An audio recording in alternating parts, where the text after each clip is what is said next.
آج ایک ایسی بات آپ سے کرنے لگی ہوں جو شاید ہم سب نے کہیں نہ کہیں محسوس کی ہے کہ پہلے کا جو دور تھا ہم بہت کم سنتے تھے کہ گھروں کے مسائل تھے، گھر برباد ہوتے تھے، گھروں میں طلاقیں ہوتی تھیں۔ اس کی وجہ جو میں سمجھتی ہوں اور واقعی میں کہتی ہوں یہ ریئلٹی ہے کہ اس وقت فاصلے ہوتے تھے، لوگ اپنے مسئلے خود ہی بیٹھ کے حل کر لیتے تھے۔ اگر بیٹی کو کوئی بات ہوتی تھی، کوئی گھر میں مسئلہ ہو جانا تو فوراً ماں باپ تک نہیں پہنچتی تھی، خط لکھتے تھے یا کبھی کوئی ملنے آتا تھا تب بات ہوتی تھی۔ اس دوران اکثر مسئلہ خود ہی ختم ہو جاتا تھا، دل بھی ٹھنڈے ہو جاتے تھے۔ لیکن آج کل ایک چھوٹی سی بات ہوتی ہے اور فوراً فون اٹھ جاتے ہیں۔ ایون کہ بہن بھائیوں کے درمیان بھی کوئی ہوتی ہے تو فوراً بھائی بہنوں کو فون کر دیتے ہیں یا بہنیں بھائیوں کو فون کر دیتی ہیں۔ ساس کے ساتھ اگر بہو کا ہوا ہے تو ساس نے فوراً بیٹی کو کال کر دینی ہے، واٹس ایپ میسج کر دینا ہے، اور وہی بات جو چھوٹی ہوتی ہے پھر وہ بڑی بن جاتی ہے۔ تو میں تو کہتی ہوں کہ رابطہ رکھیں، لیکن ہر بات فوراً باہر لے جانا ہمارے مسائل کو نہ بڑھانے کی وجہ ہے۔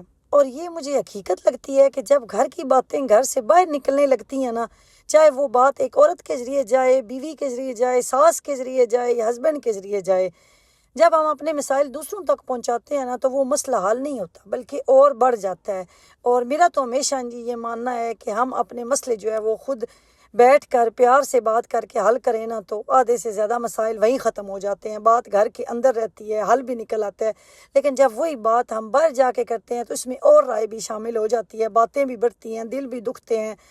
تو یہ بات مجھے آج لگا کہ میں آپ لوگوں سے کروں، اور مجھے وہ مرد اور عورتیں زہر لگتے ہیں کہ جو اپنے گھر کی باتیں باہر کرتے ہیں، چاہے اس میں کوئی ساس ہے، چاہے وہ بہن ہے، چاہے وہ بیوی ہے، بیٹی ہے، کوئی بھی ہے۔ تو خدا را اپنے گھر کی باتیں نہ اپنے گھر تک ہی رکھا کر۔ ہم سمجھتے ہیں کہ یہ ہمارا اپنا ہے جس سے کر رہے ہیں، کوئی اس دور میں آپ کا اپنا نہیں ہے۔ میں کہتی ہوں ایون کہ اپنے دکھ اور سکھ اپنے بہن بھائیوں سے بھی نہ کریں، اپنوں سے بھی نہ کریں، اپنے تک رکھیں۔ آپ کو کون سی اتنی مجبوری ہوتی ہے کہ آپ کو وہ بات کرنی پڑتی ہے؟ آپ پہلے خود کوشش کریں، اگر آپ سمجھیں کہ یہ مسئلے حل نہیں ہو رہے یا یہ میرا کرنا ضروری ہے تب کریں۔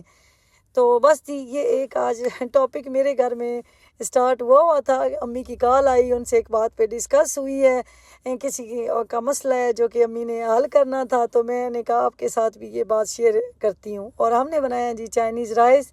سلار کا فرینڈ بھی آ گیا تو سلار نے اسے کہا کہ کھانا کھا کے جائیے گا یوسف۔ تو یہاں جی بس بچے جو ہیں وہ کھانا مل کے انجوائے کر رہے ہیں، اور اچار مجھے چائنیز رائس کے ساتھ جی بڑا مزے کا لگتا ہے۔ تو آپ نے کبھی کھایا ہے؟ اگر نہیں کھایا نا تو ضرور ٹرائی کیجئے گا۔ تو آ جائیں جی، آپ بھی ہمارے ساتھ جوائن کر لیا کریں۔